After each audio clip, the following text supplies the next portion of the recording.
Developers are stepping away from their desks and waking up to empty accounts. Digital quotas are suddenly vanishing across agentic platforms, with usage meters crashing to zero without a single user interaction. Look at this typography layout detailing GitHub issue 14628. Users are logging massive, unexplained token consumption that burns through weekly rate limits in just hours of standard workflow. This dashboard from the GotNerf data tracker shows the scope of the problem. Entire 1,000 credit bundles worth $40 to $48 are consistently evaporating overnight during idle sleep periods. Vendor support teams typically attribute these rapid drains to metering sync issues or dashboard UI bugs. The server logs tell a different story. These records capture thousands of events firing in the dead of night, pointing to an active process that continues long after the user logs off. The transition from user-initiated LLM prompts to autonomous background agent loops has created idle burn, compute that fires entirely without explicit user intent. To understand how compute fires while you are away from the keyboard, we have to look at the background polling architecture of modern IDE extensions. The environment has shifted from static one-off prompting to continuous background loop polling. This sequence diagram illustrates the separation between idle user UI and active agent loops. GitHub issue 19732 traced the drain to generate memories. When true, this parameter forces the system to fire continuous sampling calls out to external servers, causing token consumption to accelerate exponentially. Because these automated requests originate from within the approved IDE environment, they bypass standard user intent safety checks and hard session limits. The billing systems are not wired to distinguish between a human pressing enter and an automated loop continuation. To the metering server, they are identical events.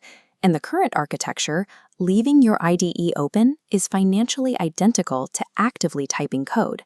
There is a sharp financial disconnect between how developers perceive their available quota and the raw API costs actually being incurred in the background. We call this the abstraction penalty, the invisible markup vendors add when converting raw API tokens into opaque bundled UI credits. Look at this split-screen comparison from a documented case study. A single task drained an entire 1,000 credit bundle, costing $40 in UI credits. The raw API cost for the exact same processing was just $12. The prompt that triggered this massive drain was seemingly lightweight.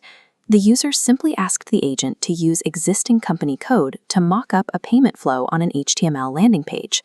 This diagram shows the hidden multiplier effect. A single initial prompt expands into a massive decision tree of recursive tool calls. Hitting a syntax error initiates an automatic retry loop, firing multiple background queries. This single task ingested roughly 16 million tokens. Newer models like 5.5 and 5.6 exacerbate this bloat because they are designed to process much larger context windows by default. An individual query might be token efficient, but overall credit efficiency collapses in a recursive system where the agent is allowed to prompt itself. A small prompt does not equal a small job when the agent's default behavior is to scan the entire repository. Identifying the abstraction problem is only the first step. You have to implement strict architectural mitigation strategies to stop the token bleed. The primary defense against runaway expenditure is a framework known as hierarchical routing. This flowchart illustrates the separation of labor. An expensive model acts strictly as the planner, generating a blueprint divided into highly explicit, tightly scoped task tickets. Those tickets are routed down to a fast, lightweight model, which acts strictly as the implementation worker. This reserves expensive compute for architectural planning and uses cheap compute for the actual typing. Once a task is complete, the worker reports the diffs back to the planner for a quality gate review. The worker cannot move to the next segment until the planner approves it.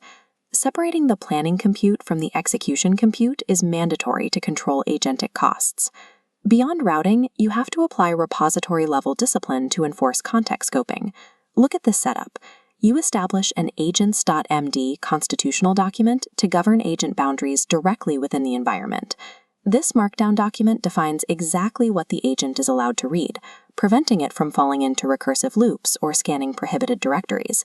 You also enforce structural rules, like keeping individual files strictly under 500 lines. This naturally limits the volume of context ingestion per file read. Inside the IDE, you disable any unused or unoptimized background plugins that the agent does not explicitly require. If you detect idle burn in your local logs, you explicitly deactivate the Generate Memories parameter to stop the background loop. Finally, you implement budget caps using third-party telemetry tools. This creates an automatic kill switch that stops runaway context loops before your quota is exhausted. The repository itself must be explicitly designed to constrain and guide the agent's behavior. Proactive monitoring is now a requirement. Every developer using an agentic IDE should run a 4-step idle audit checklist. First, capture your exact credit balance before you step away for any idle period lasting more than 4 hours, and record it again when you return. Next, check your vendor billing logs. Look for the gap between your last physical keyboard input and the latest build event timestamps. Any gap greater than 10 minutes with an associated cost of over $5 confirms you are experiencing idle burn. This visualizes the ideal end state: a heavily constrained, optimized continuous integration pipeline processing code autonomously, without any wasted kinetic energy. Predictable costs based on manual prompt and response interactions are being replaced by the high-frequency overhead of autonomous agents. When integrated into an IDE, these assistants operate as persistent infrastructure. Managing them effectively requires the same rigor as any other system: strict permission levels, constant telemetry, and disciplined monitoring.